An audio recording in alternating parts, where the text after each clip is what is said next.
بسم الله الرحمن الرحيم. السلام عليكم ورحمة الله وبركاته. ماذا ترى يا أخي؟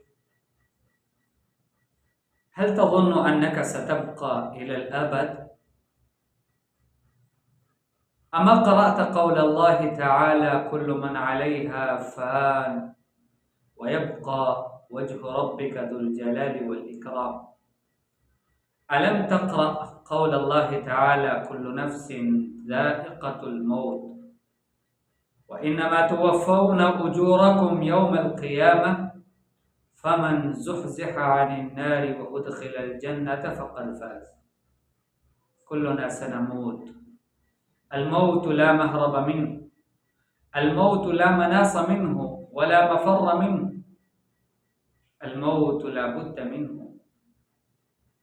كل حي سيموت وكل موجود سيفنى، لأن الله عز وجل يقول: كل من عليها فان. لذلك يقول الحبيب المصطفى صلى الله عليه وسلم لابن عمر وهو يضع يده على منكبه ويقول له: كن في الدنيا، كن في الدنيا كأنك غريب أو عابر سبيل. وكان ابن عمر رضي الله عنه يقول: إذا أصبحت فلا تنتظر المساء، وإذا أمسيت فلا تنتظر الصباح، وخذ من صحتك لمرضك ومن حياتك لموتك، فكلنا سنموت.